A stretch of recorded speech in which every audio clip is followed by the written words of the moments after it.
నమస్తే.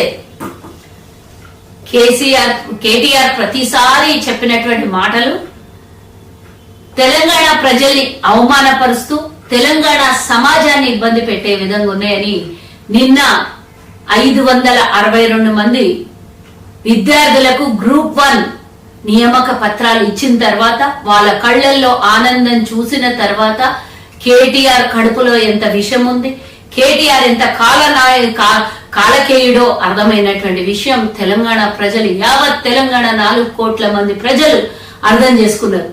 ఆ విద్యార్థుల్ని నియామక పత్రాలు ఇయ్యకుండా ఎన్ని రకాల ఇబ్బందులు పెట్టాలో, ఎన్ని అవమానాలు చేయాలో అన్ని అవమానాలు చేసిన కేటీఆర్.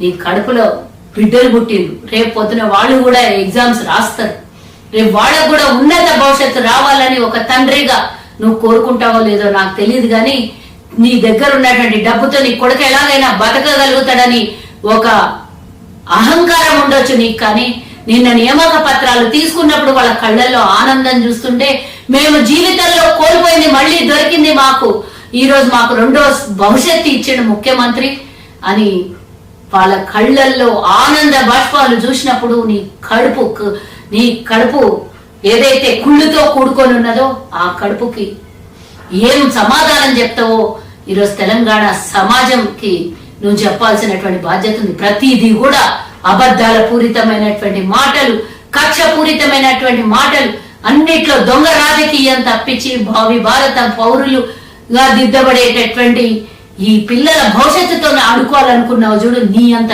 నీచుడు దరిద్రులు ప్రపంచంలో ఉండరు అనేది మొన్న నువ్వు చేసినటువంటి కామెంట్ల వల్ల ఎంతో మంది తల్లిదండ్రుల గుండె ఆవేదన, బాధ. మేము రూపాయి పోగేసి కష్టపడి మా పిల్లల్ని చదివించామే, మా పిల్లలు ఈరోజు ఉత్తీర్ణులు అయ్యారే, వాళ్ళ నియామక పత్రాలు అందుకోబోతున్నారే, ఈరోజు వాళ్ళని కాదని కోర్టులకు పంపించి కోర్టులో ఏదో జడ్జిమెంట్ వస్తుందని ఆనందపడి 3 కోట్లు 5 కోట్లు 6 కోట్లని ఎన్నో రకాల మాటలు వ్యంగ్యంగా మాట్లాడి వాళ్ళని అవమానించి చదువుకున్న పిల్లలకి చదువుకే అవమానపరిచినటువంటి దుర్మార్గుడా.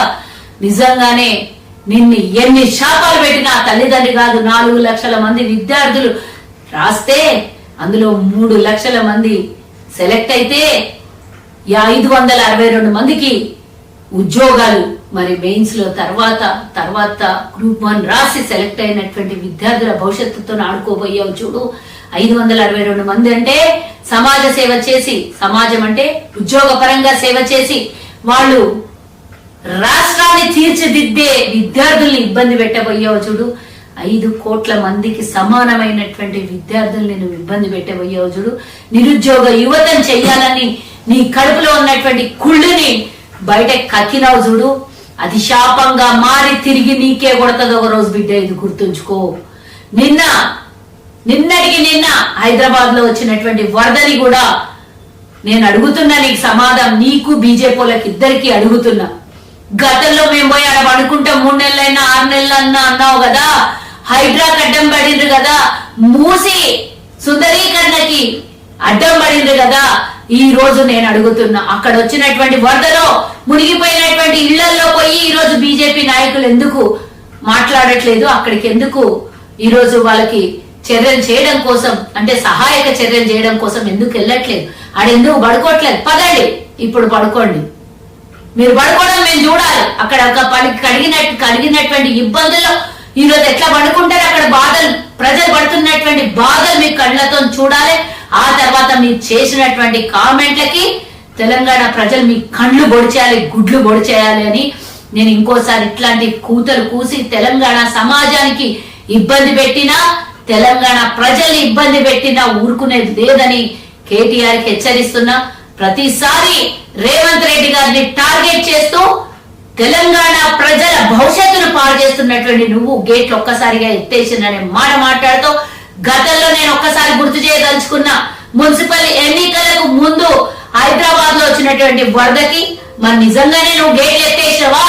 ఖాళీలు వందలాది ఖాళీలు నీట మునిగిపోతే ఇంటికి 10,000 అన్నావు నువ్వు.